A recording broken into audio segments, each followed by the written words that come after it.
Jingle tunes. खूप वर्षापूर्वी एका गावामध्ये गणू नावाचा एक मेंढपाळ राहत होता. तो दिवसभर सर्व गावकऱ्यांच्या शेळ्या मेंढ्यांची देखभाल करीत असे. त्यांना दिवसभर जवळच्या डोंगरावर चरायला नेत असे. दुपारी जेवण करून तो एका मोठ्या झाडाखाली विश्रांती घेत असे आणि मधुर अशी बासरी वाजवत असे. संध्याकाळ झाल्यानंतर शेळ्या मेंढ्यांना त्यांच्या घरी सोडून मगच तो घरी जात असे. या सगळ्या कामाबद्दल त्याला रोज 5 नाणी मिळत असत, ज्यामधून तो आपला उदरनिर्वाह करत असे. एके दिवशी तो मेंढ्या घेऊन डोंगरावर गेला असता त्याला एक माणूस दिसला, जो आपल्या कुऱ्हाडीनं एक झाड तोडत होता. जवळ गेल्यानंतर गणूला दिसलं की तो रोज ज्या झाडाखाली बसून विश्रांती घेत असे, तेच झाड तो माणूस आपल्या कुऱ्हाडीनं तोडत होता. गणूला ते झाड फार आवडत असे. त्यांनी असा विचार केला की आपण या झाडाला वाचवलं पाहिजे, आणि गणू लांबूनच ओरडला, हो भाऊ, अहो काय करताय तुम्ही? ते झाड कशाला तोडताय? गणूनं खूप विनवण्या करून देखील त्या माणसानं झाड तोडायचं काही थांबवलं नाही. हे बघून गणूला एक कल्पना सुचली आणि तो त्या माणसाला म्हणाला, मला असं वाटतंय की तुम्हाला बहुतेक या झाडाच्या शापाबद्दल माहिती नाहीये. शाप? कसला शाप? अहो, या झाडावर एक भयंकर भूत राहतं आणि जो कोणी या झाडाला हात लावेल किंवा तोडण्याचा प्रयत्न करेल त्याला हे भूत येऊन खाऊन टाकतं. आणि तुम्ही तर हे झाड तोडताय. आता ते भूत येऊन तुम्हाला खाण्याआधी तुम्ही इथून पळून गेलेलं बरं. गणूचं हे बोलणं ऐकून तो लाकूड तोड्या पार घाबरला आणि आपली कुऱ्हाड घेऊन तिथून धूम पळून गेला. गणू ते पाहून जोरजोरात हसू लागला. गणू तिथून निघणार एवढ्यात त्याला एक आवाज ऐकू आला. थांब गणू. आवाज ऐकून गणूनं मागे वळून पाहिलं तर त्याला कोणीच दिसेना. इतक्यात पुन्हा आवाज आला. गणू, मी या झाडातून ह्या जंगलाचा देव बोलतोय. आज तू माझे प्राण वाचवलेस. तू एक भला माणूस आहेस. मी तुझ्यावर प्रसन्न झालो आहे आणि याबद्दल मी तुला एक गोष्ट देऊ इच्छितो.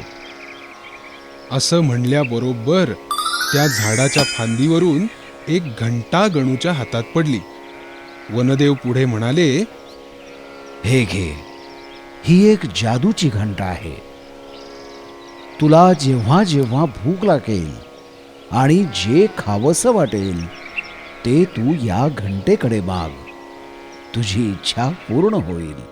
म्हणजे आता मी आणि माझा परिवार कधीही भुकेले राहणार नाही. खूप आभारी आहे मी तुमचा.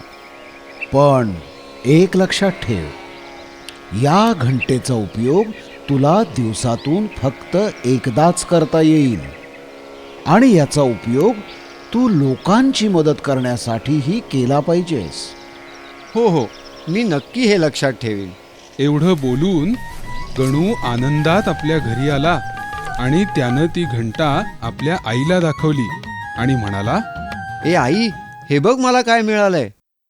हे काय? ही तर साधी एक घंटा आहे. तुला कुठे सापडली ही? दादा, या घंटेत आपल्याला काय उपयोग? यावर गणूनं सगळी हकीकत आईला सांगितली आणि म्हणाला, आता बघा हं, आता आपण या घंटेकडे खाण्यासाठी काहीतरी मागूयात.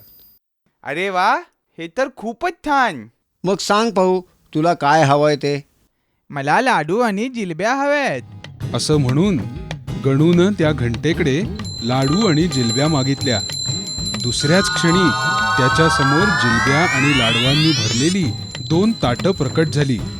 मग चिकू, गणू आणि त्याच्या आईनं ते खाल्लं आणि मनोमन देवाचे आभार मानून ते झोपी गेले. असे अनेक दिवस गेले. गणूला आता रोजच्या खाण्याची काही चिंताच उरली नाही. त्यामुळे तो शेळ्या मेंढ्यांना चरायचं काम सोडून घरीच बसू लागला आणि काम करेनसा झाला. त्यामुळं त्याची तब्येतही खालावली. एके दिवशी सकाळी त्याच्या घराबाहेर एक साधू महात्मा आले. त्यांनी गणूला बसलेला पाहिलं आणि विचारलं, मुला, मी एक यात्रेला निघालेला साधू आहे. खूप लांबच्या प्रवासाला निघालो आहे. 2 दिवस झाले पोटात अन्नाचा कण नाही रे. मला खूप भूक लागलीये. तू मला काही मदत करू शकशील का? हे ऐकून गणूनं विचार केला की वनदेवानं तर सांगितलंय की या घंटेचा उपयोग दिवसातून फक्त एकदाच करता येईल, आणि आता जर का मी ही घंटा वापरून या साधूला काही खायला दिलं तर नंतर मी आणि माझं कुटुंब उपाशी राहील. त्यापेक्षा या साधूला काहीतरी कारण सांगून नाही म्हटलेलंच बरं. असा विचार करून गणू साधूला म्हणाला, हे बघा साधू महाराज, मी एक गरीब माणूस आहे. थोडेफार पैसे मिळवून मी कसा तरी माझा चरितार्थ चालवतो. माझ्या घरात माझ्या कुटुंबाला पुरेल एवढं सुद्धा अन्न नाही, तर मी तुम्हाला खायला कुठून देणार हो? गणूचं हे बोलणं ऐकून साधू महाराज त्याला म्हणाले, ठीक आहे मुला, तुला अशा परिस्थितीत आणखी त्रास देणं बरोबर नाही. एवढं बोलून साधू महाराज तिथून निघून गेले. गणूला मनोमन आनंदच झाला. थोड्या वेळानं गणू, चिकू आणि त्याची आई जेवायला बसले. गणूनं घंटेकडं पोळी, भाजी आणि वरण भात मागितलं, पण झालं भलतंच. अन्नाचं ताट येण्याऐवजी त्या घंटेतून दगड भरलेली ताटं आली. गणू आणि त्याच्या कुटुंबाला हे पाहून धक्काच बसला. गणू म्हणाला, अरे हे काय भलतंच, नक्की काहीतरी गडबड आहे. मलाही तसंच वाटतंय. तू एक काम कर, उद्या डोंगरावर जाऊन वनदेवतेला याचं कारण विचार. गणूला आईचं म्हणणं पटलं. तो दुसऱ्याच दिवशी सकाळी डोंगरावर ज्या झाडापाशी त्याला ती घंटा सापडली होती तिथं पोहोचला आणि म्हणाला, हे वनदेवा, मी तुझ्याशी बोलण्यासाठी आलो आहे. मला कृपा करून दर्शन द्यावं. तेवढ्यात तिथे तेच साधू महाराज आले जे गणूच्या घरी आले होते. त्यांनी गणूला विचारलं, काय रे मुला, वनदेवाला का बरं बोलवतोयस तू? गणूनं त्यांना सगळी हकीकत सांगितली. त्यावर साधू महाराज हसले आणि पाहता पाहता रूप बदलून वनदेवाच्या रूपात आले. हे पाहून गणूला आश्चर्य वाटलं. तो म्हणाला, साधू महाराज, हे काय? साधू महाराज म्हणाले, अरे गणू, मीच वनदेव आहे. त्या दिवशी मीच तुझ्या घरी आलो होतो. तुझी परीक्षा पाहण्यासाठीच मी आलो होतो. पण तेव्हा तू माझ्याशी खोटं बोललास आणि मला अन्न दिलं नाहीस, कारण तू मी सांगितलेली गोष्ट विसरलास की या घंटेचा उपयोग तू दुसऱ्यांना मदत करण्यासाठी केला पाहिजेस. त्यामुळे त्या घंटेतली जादू संपून गेली. साधू महाराजांचं हे बोलणं ऐकून गणूला आपली चूक समजली आणि त्यानं साधू महाराजांची माफी मागितली.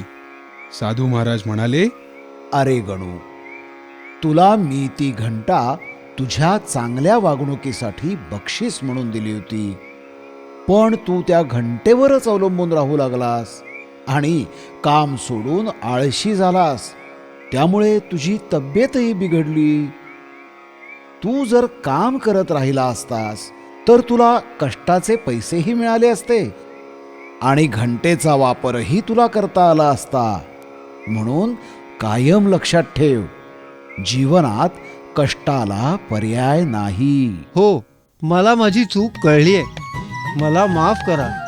आता मी नेहमी माझ्या मेहनतीच्या पैशातूनच माझं घर चालवीन.